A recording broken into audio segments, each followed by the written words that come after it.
The latest polls, Chris, we just read the Sky Pulse poll. There's an uptick there for Angus Taylor. I think a steadying of the One Nation vote. Still bad polls for Labor. The government's really gone, I think, hard now after One Nation. They lampooned them for so long. The Prime Minister always, going after Pauline Hanson as some sort of joke. But now he's become very full-frontal in his attack. So too the Treasurer. Here he was today. The very dangerous risk that One Nation poses to wages and working families in this country. And the thing about One Nation is there is no way that the Liberals and Nationals can govern without being in coalition with One Nation. And those three parties, that three-ring circus, they share a very divisive anti-worker agenda. And mate, this mirrored, I guess, the rationale we saw yesterday from Ben Carroll. It was all about the polls. That's why Jacinta Allen went. It was craven self-interest from Labor MPs who wanted to keep their seats. But he made it himself all about the risk come November of a coalition One Nation government in Victoria. What do you make of this? Well, it's politics 101 for the Labor Party. It's what I would be doing at the moment, which is to paint your opponent as a risk, to paint One Nation in particular as unpredictable, inexperienced, and certainly a danger of a vote, a risk of a vote, and that he's trying now to put everyone in the same pot. So essentially to say that the fractured right-hand side of Australian politics is unfit to govern. And unfortunately, it's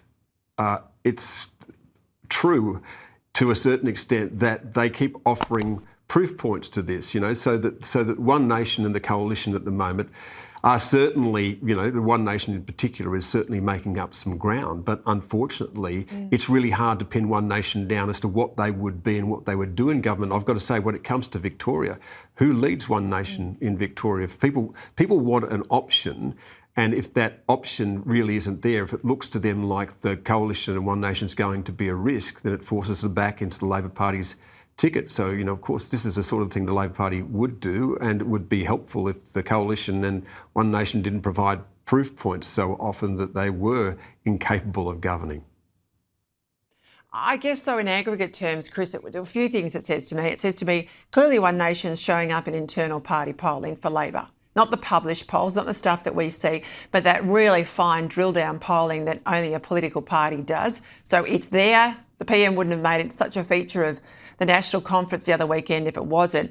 But also, if you look in aggregate terms, and they're not a multi-party coalition yet, or of any shape or form, on the centre-right, but you have got this concentration of anyone but the government vote, anyone but Labor, and that's occurring federally and certainly occurring in Victoria. And Labor, rather than I guess take the concerns of people who have left them seriously, they're now wheeling around and attacking One Nation supporters. Now, I say to the Liberals, don't do that either.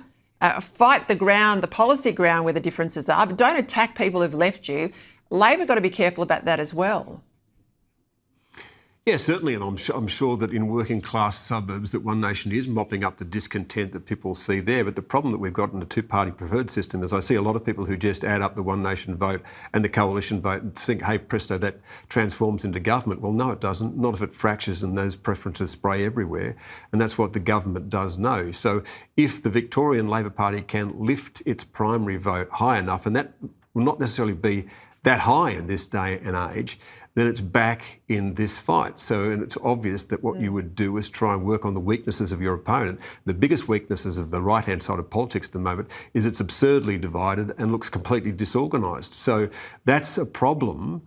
Certainly a problem for Jess Wilson in Quick favour. If you were the kind of person who loves Australia and loves to be up to date on what is going on in our country's politics, hit that subscribe button. It helps us keep this channel going. Over 90% of viewers haven't yet, and it would mean the world to us if you did. Thank you. Now, back to the show. What if the most controversial thing Pauline Hanson is saying right now has nothing to do with immigration or race and everything to do with whether Australia still feels like Australia? That is the question the major parties are desperately hoping nobody asks. G'day, welcome to Aus Politics Report. Pauline has just detonated a policy platform that is less a white paper and more a cultural declaration of war. First target, welcome to country. Not a gentle reform, not a review, total removal from schools, daycare centres, junior sporting events, government departments, official websites and every piece of government literature in the country. Her senators already turn their backs on the ceremony when Parliament opens. Now she wants the ceremony itself shown the door. Private businesses can do what they like, she says, but public institutions funded by every Australian should represent every Australian equally, not elevate one historical narrative above all others. Critics call it erasure. Hanson calls it unity. The fault line is now a canyon, and nobody in Canberra has a bridge. But she does not stop at ceremonies. She pivots to housing with a number so brutal it deserves its own warning label. 40 to 44% of the cost of building a new home is tax. Council charges, state levies, federal GST, layered on like bricks in a backpack before the keys even reach the buyer. Her solution is to strip GST from building materials on homes up to $1 million and dismantle the regulatory stack suffocating construction. She's also rejected the government's 5% deposit scheme outright, calling it a trap that lures young Australians into an overheated market with a tiny deposit and a mortgage they cannot sustain. Her message is blunt: do not subsidise the deposit while taxing the house into the stratosphere.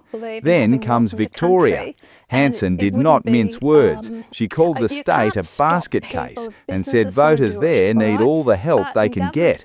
One Nation has candidates locked in for roughly 74 of the 88 seats and plans to announce them within days.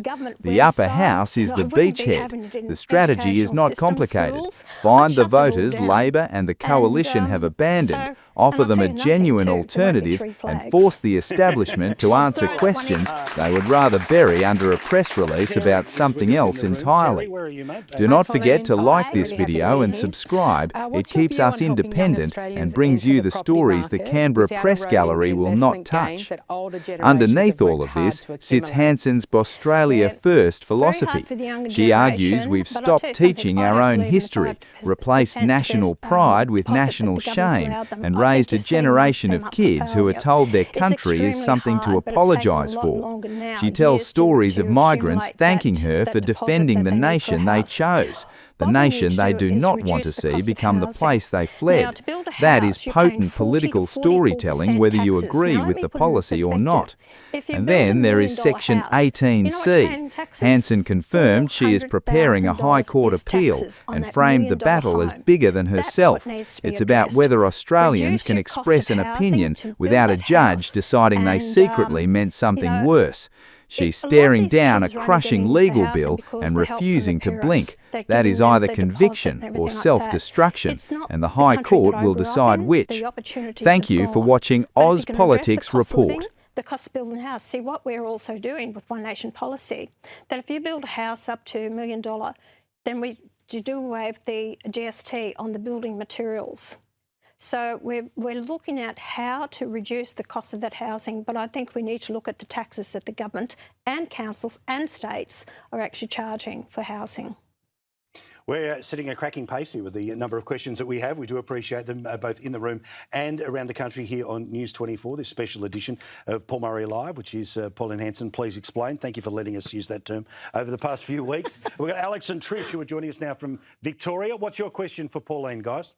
Hi, guys. Hi. I think our question is particularly pertinent after today's news, but basically we are really interested in when you're going to have candidates for Victoria.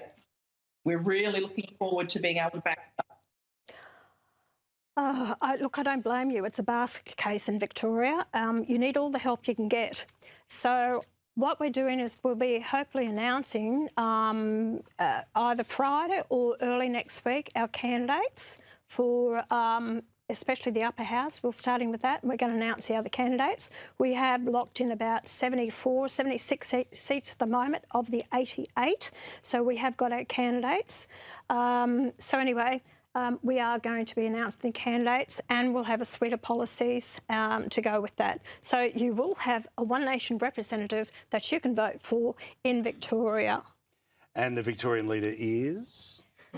No, Paul, that's not part of the deal. Okay, thought you could push it. You could always push it just a little bit further. All right, Mark has got a question for us. Where are you, Mark? G'day, Paul. Right in the middle here. Hi, Pauline. Hi. Thanks for the opportunity.